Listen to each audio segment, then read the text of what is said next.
सियाराम जी भी है हमारे साथ। सियाराम जी, क्या कहोगे, क्योंकि दुखदायी घटना है। देखिए, जो कल जो घटना घटी कुशलपुरा में, बहुत दुखद घटना है। इस घटना की आज पूरे राजस्थान में कवर हो रही है। सोशल मीडिया के जरिए आज पूरे राजस्थान में जो नेतागण हैं विपक्ष के, वो भी इस मुद्दे को भयंकर चला रखे हैं सोशल मीडिया पर। मैं घोर लापरवाही मानता हूँ। पहले तो वन विभाग वालों ने आत्महत्या बताते हुए आत्महत्या किया, लेकिन मैं तो इस आत्महत्या के नज़रिए से न देखते हुए इसको क्या है कि हत्या की गई है उनकी। क्योंकि देखो, महिलाएं कितना विलाप कर रही है। कल 5 बजे से लेकर अब तक ही इनके आंखों के आंसू नहीं सूखे। परिवार का तो हाल बेहाल हो रहा है। तो परिवार का हाल बेहाल होगा। वो माँ का बेटा खो गया, पत्नी का पति खो गया। उन छोटे छोटे बच्चों का क्या होगा, कौन बनेगा उनका सहारा?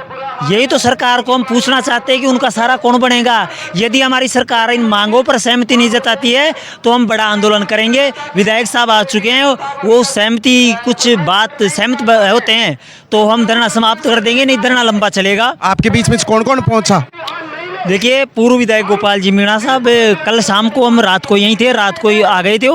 और मानसी जी प्रधान और भगवान जी मुक्कर साहब और भी जिला परिषद सदस्य हैं, वो भी जनप्रतिनिधि यहाँ पर हमारे साथ मौके पर मौजूद थे। क्या नाम है? मेरा नाम बद्री जी है। बद्री जी, क्या आपके सामने घटना का कुछ पता है आपको? इस घटना का पता यहाँ से सिलसिला शुरू हुआ है कि पहाड़ी के अंदर करीब 5000 साल पुराना भूमिया जी का स्थान है। तो वो भूमिया जी को स्थान को वन विभाग वालों ने जाके तोड़ दिया। तो हम गांव वाले विधायक साहब के पास में गए कि साहब, आप इसे जो फॉरेस्टर है इसका आप ट्रांसफर करो या मंदिर को तोड़ा है। विधायक साहब ने बोला भाई इसका हम ट्रांसफर कर देंगे। उसके बाद में 2-3 रोज बाद में वो जो फॉरेस्टर है वो आके क्या कहता है कि मेरा कोई कुछ नहीं कर सकता, विधायक नहीं कर सकता है, प्रधानमंत्री नहीं, सांसद कुछ नहीं कर सकता, ताली बजाता रहा। मैंने विधायक साहब को फ़ोन कराया कि विधायक साहब, ये जो आदमी गलत है, ये ऐसा जो भाषा बोल रहा है कि एक तरह से इंसान की जानलेवा भाषा बोल रहा है ये।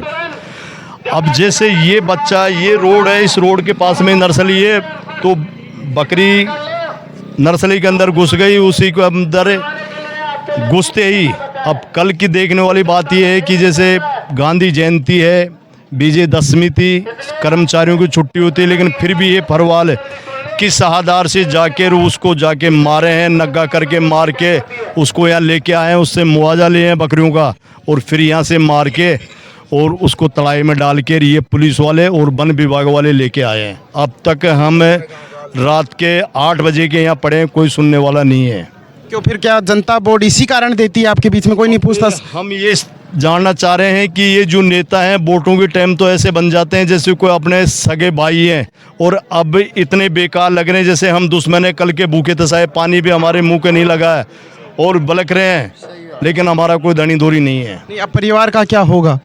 अभी परिवार के छोटे बच्चे हैं, परिवार में बूढ़ी माँ है 80 साल की, वो रो रो के मर रही है, वो भी मरने पर ही है अगर नहीं कोई सुना तो।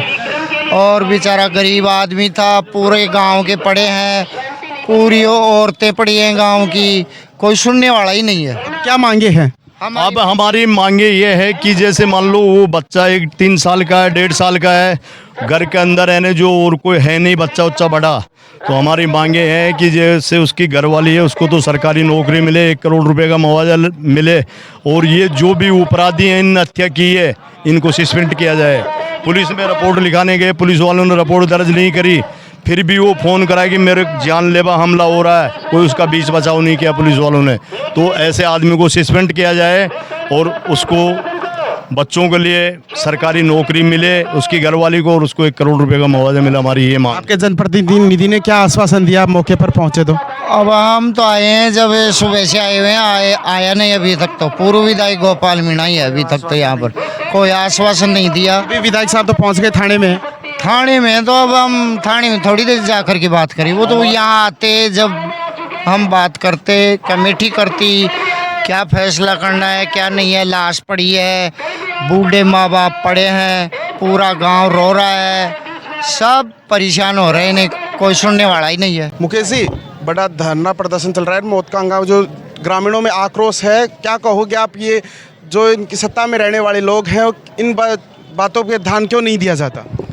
देखो, ये जो घटना घटी ये बहुत दुखदायी घटना है, और आप जो ध्यान देने की बात है उसमें कल से यहाँ पे जो पूर्व एमएलए साहब भी, वो भी लगभग रात के 11 बजे से यहीं बैठे हैं और अभी भी यहीं हैं, और हमारे वर्तमान विधायक साहब महेंद्र पाल जी भी सुबह 5 बजे आए थे, डिप्टी साहब भी आए थे, यहाँ के डीएफओ साहब भी आए थे पूरा, और हमारे एसडी साहब भी अभी यहीं बैठे हैं। उन्होंने क्या आश्वासन दिया फिर? आश्वासन वो यही दे रहे हैं कि जहाँ तक है आप जो संविदा पे नौकरी है वो हम दे सकते हैं, और ये लोग जो ये एकत्रित हुए हैं उसके न्याय के लिए वो चाहते हैं कि हमें एक स्थायी तौर पे नौकरी मिले, और जो 1 करोड़ का मुआवजा है, तो एसडी साहब ये बात कह रहे हैं कि अगर 302 का मुकदमा दर्ज होता है तो उसमें कोई सहायता राशि नहीं मिल सकती, तो अगर आप मुकदमा दर्ज अगर वापस ले लो केस को तो सहायता राशि या मुआवजा जो भी है वो बनेगा, हम देंगे। लेकिन अभी वो क्लियरिफिकेशन उन्होंने नहीं किया कि हम इतनी राशि इसको दे सकते हैं मृतक परिवार को, लेकिन जब तक न्याय नहीं लेंगे तब तक ये जनता यहाँ से जाएगी। कभी सरकार बकरियां दे देते हैं, तो कभी जंगलों में बकरियां चराने जाती है तो मारपीट होती है, और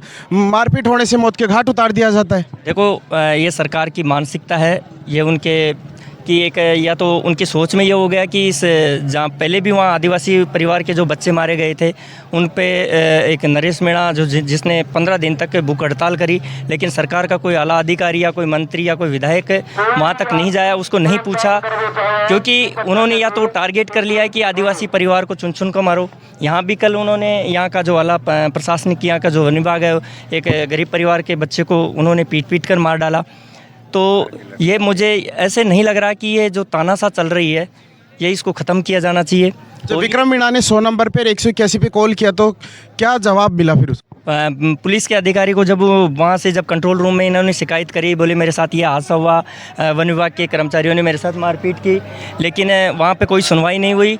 तो यहाँ के जब यहाँ पे कंट्रोल रूम से यहाँ पे जो भी सूचना मिली तो यहाँ का एक कांस्टेबल ने भी उसको धमकाया विक्रम मीणा को फ़ोन करके, बोले आप बार बार हमारी शिकायत क्यों करते हो। लेकिन इनकी जिम्मेदारी बनती थी ये कि वहाँ का जो शिकायत मिलता है 100 नंबर पे या इसके द्वारा, वो खुद विक्रम मीणा भी थाने में गया था लेकिन उसकी कोई सुनवाई नहीं हुई। तो मैं तो ये करता हूँ, ये लापरवाह प्रशासन इस जमरामगढ़ विधानसभा में जो बैठा है, मैं तो विधायक साहब से भी निवेदन करता हूँ कि ऐसे जो तानाशाह ये जो अधिकारी बैठे हैं इनको यहाँ से बाहर करो, और ऐसे अधिकारियों को जाओ जो यहाँ भाईचारा उत्पन्न हो, और यहाँ पे कोई भी उग्र भीड़ ये जो ये चाहते हैं, हम भी चाहते हैं कि न्याय मिले, और न्याय परिवार का तो रो के बुरा हाल हो रहा है, देखा नहीं जाता, और अभी तक जो बड़े अधिकारी है वो आपके बीच में नहीं तो पहुंचते, और सांसद जयपुर ग्रामीण से सांसद है वो नहीं पहुंचते। इतनी बड़ी घटनाओं को लेकर क्या होगा? क्या गरीब किसान की आवाज़ ऐसी ही दबा दी जाएगी? जहाँ तक है, देखो ये जो यहाँ के जो गरीब परिवार को जो न्याय देने के लिए जो हज़ारों संख्या में ये लोग आए हैं, ये उम्मीद लगा के आए कि एक गरीब परिवार को न्याय भी मिलना चाहिए। लेकिन यहाँ का जो सांसद जो जयपुर ग्रामीण का जो बना है उसको तो इस जमरामगढ़ से कोई मतलब ही नहीं। लगभग आप पूछो किसी को भी, लगभग यहाँ की जनता भी उसकी शक्ल तक नहीं जानती, और वो कितना भी तानाशाह हो, ये सोच रहा हो कि मैं सांसद बन गया, मेरा कोई कुछ नहीं है, मैं जनता को हाल बेहाल पे छोड़ दिया, मैं कुछ नहीं बनूँ। 5 साल बाद यही जनता उसका हिसाब करेगी और इसी जगह करेगी। और मैं तो उसको भी निवेदन करता हूँ, अभी भी समय 3 साल बाकी है, इस जनता के लिए कुछ ना कुछ कर, और इस जो विक्रम मीणा की जो मारपीट के जो अधिकारियों द्वारा ये की गई है इस पर संज्ञान ले, और मुख्यमंत्री जी के इस बात को पहुँचाओ, और इनका जो 1 करोड़ का मुआवजा और जो सरकारी नौकरी और जो त्वरित कार्रवाई जो डीएफओ साहब ने कही है कि इसको सस्पेंड कर दिया जाएगा, लेकिन अभी इनको सस्पेंड नहीं किया गया। तो ये भी एक मतलब इनकी जो प्रशासन की जो है वो कमी साफ साफ नज़र आ रही है। या तो इन पर कोई दबाव है, ये किसका दबाव है, ये जांच के बाद ये सब पता चल जाएगा। ये तमाम ग्रामीण, हर ग्रामीणों में भारी आक्रोश है, क्योंकि एक नौजवान की जब मौत ऐसी हो जाती है तो दुखदायी घटना है। क्या लगता है, क्या इनकी मांगें मान ली जाएगी? जो भी होगा हमारे चैनल के माध्यम से दिखाने का प्रयास कर देंगे। आप मेरे साथ देख रहे हो A to Z news media, और मैं हूं निहाल सिंह। जय हिंद, जय भारत।